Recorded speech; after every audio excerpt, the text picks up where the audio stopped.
Our top story here at 5:30 this afternoon. We will bring it to you just as soon as it does happen. Don't touch that dial. It's going to be some night. From all the people at KNBC News.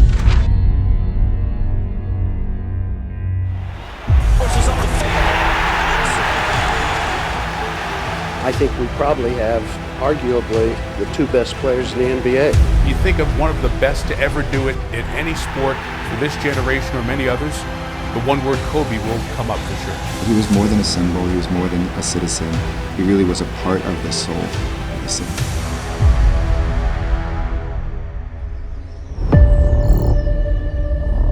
So it's a Sunday morning. It's kind of an eerie feeling. And, you know, people had been out, maybe having breakfast or coffee, maybe 10 o'clock in the morning. And we're actually thinking about going out to brunch. All of a sudden, people had heard the sound of the chopper. They knew something sounded wrong and couldn't figure out what it was. Helicopter 2 Echo-X-ray. We're gonna go ahead and stop. And then heard an explosion.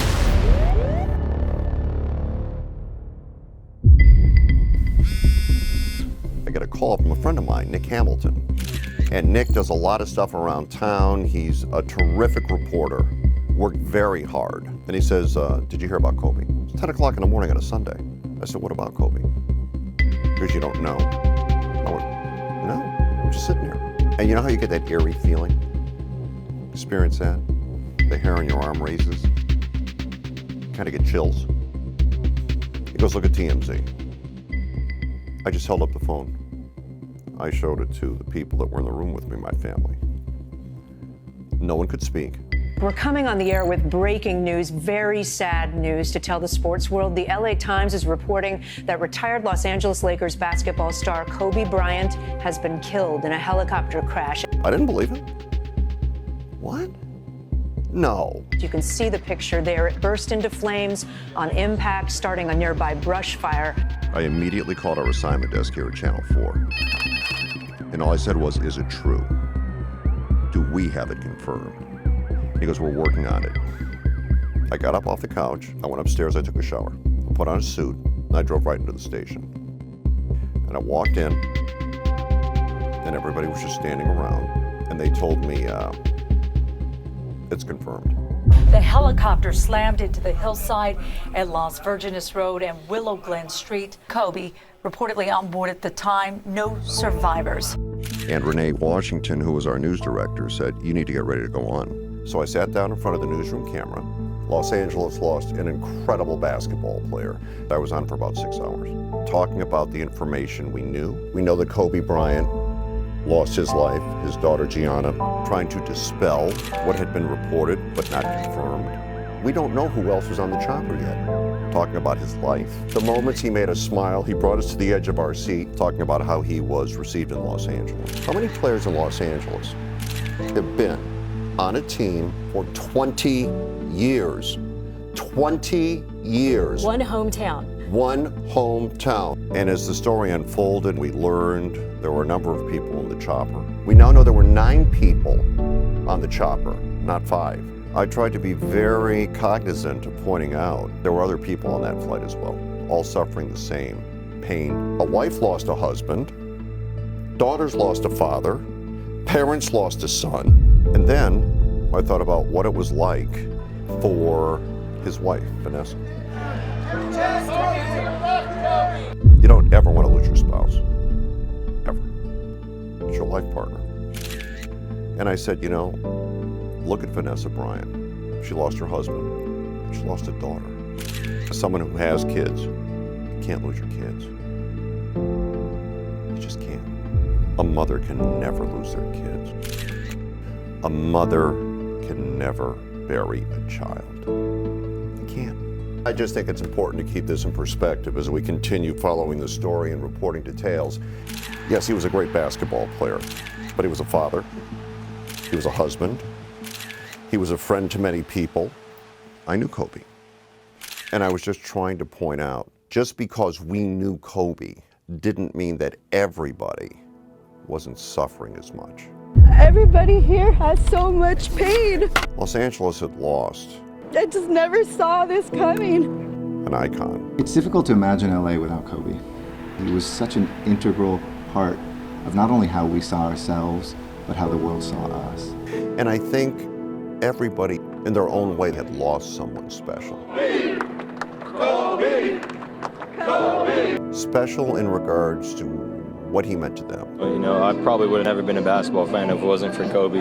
You know, we live in a world of social media and people are hardened and they'll say certain things and they'll hide behind their keyboard. When something like this happens, you can put all that away. You know, as a true Lakers fan, as a Los Angeles native, you know, we'll never be the same. When we lose something that means that much to us, we do grieve, we do mourn, we are real, we are human. You know, sometimes things don't make sense. You know, we all look for a connection. We want to connect with each other. It's a big tragedy because he was more than just a basketball player. It hurt, man. It's like, you know, losing a friend, a family member. And oftentimes, tragedies bring people together. Keep going, and I live with that every day, that Mamba mentality, you know what I mean? I live with it every day. We grieve or we mourn. It's just devastating for all of us. Such a legend. Something or someone that we've lost. Trying to pay some respect and, you know, hang out with everybody. And I was just trying to grieve with everyone. He broke a lot of records. He inspired a lot of people to play basketball, be great athletes. So it's still unreal today. Like, I can't believe it happened.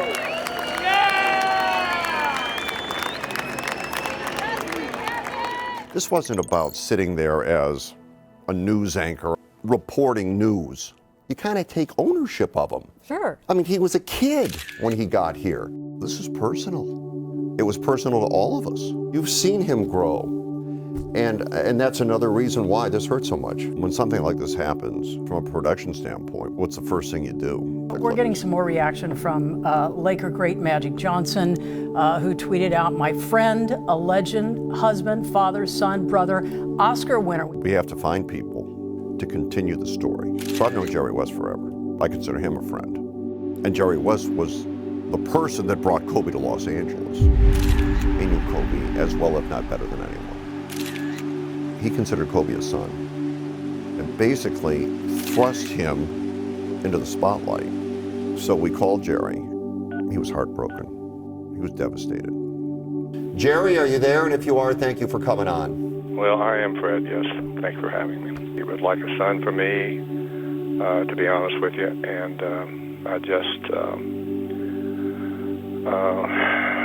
I don't know. I just, frankly, haven't been able to really collect my thoughts, to be honest with you. It's been not a good day.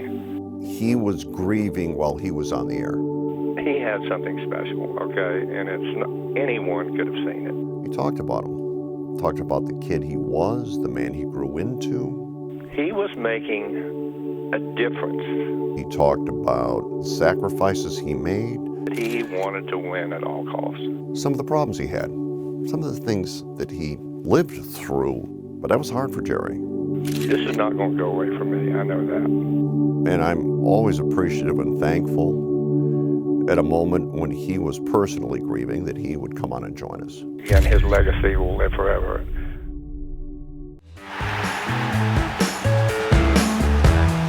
Hi, everybody, and welcome to our post-game report here at Staples. The Lakers had won the championship. You see the scene inside, you see the scene outside. To the best of our knowledge, there have been 2 vehicles set on fire at this point. And that's when NBC had the NBA. It's awesome, baby. Schooling me. We are live right now. Congratulations to both of you. I said, Kobe, congratulations. He goes, Get your LA rig on! Get your party on! I feel cold. It feels beautiful, man. he couldn't even talk. He just nodded his head. I'm blessed because I saw most of Kobe's moments. How have you grown from a boy to a man in front of the eyes of the people of Los Angeles and now the world? And what have you learned on this journey? Wow. Well, you know, it was difficult, you know, obviously. I think I've been very fortunate to be able to be in one city, you know, for so long. I always wanted to get into a situation where we could dig deeper, get inside someone, talk with them, find out who they were. And Kobe was always very gracious, at least with me. Now this may seem like a revelation, but Kobe actually told us that he loved LA 3 weeks ago. Now you've had time to reflect. The team obviously is a whole lot better than it was last year. Do you want to remain in LA? Do you want to stay here and play? Yeah, I enjoy playing with my guys. Now I play on 3 championship teams, and we still didn't have this kind of cohesion or chemistry or camaraderie or brotherhood. I mean, this is special, and it'll be very, very difficult to walk away from. I enjoy playing with my guys, and I want to continue to do that. I saw him score 81. I remember that night, and maybe it's cliched, maybe it's too easy, but honestly for me it was the moment. His final game when he scored 60 points. And when you work in the media, you can't yell, you can't cheer. You cover the game, right? You're a reporter.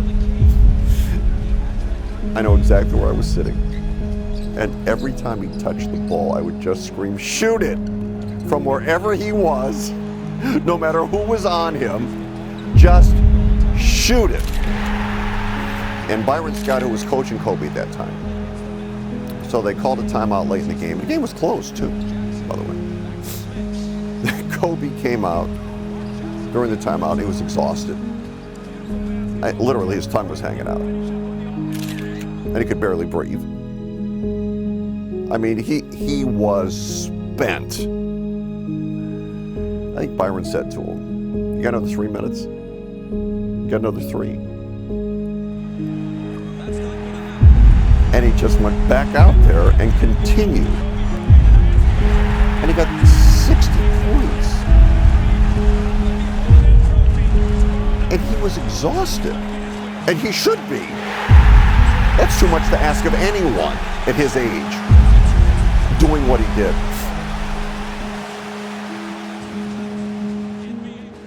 This guy went out and scored 60 points. 60! He didn't want the generic,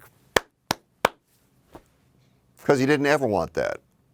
He wanted to earn every single thing he ever had. You know, I think few times in life do people have an opportunity to witness greatness. Kobe was my dear friend. He was like a little brother. And see it from its infancy to its maturity. To see the steps, to see the struggles, to see the conquests, to see the flaws, and to see the end product. Never ever could I have imagined that I'd be here today speaking at this memorial. And it pains me to my core. We've had and been blessed in Los Angeles over the years to have incredible athletes, stars. These people were stars in a city of stars. People come to Los Angeles to make a living with their looks and their voice. He was my everything. Become stars in movies, stars in TV, stars in the music industry.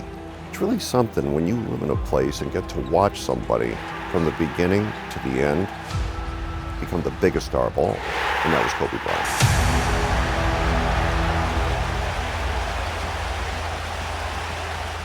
Babe, you take care of our Gigi.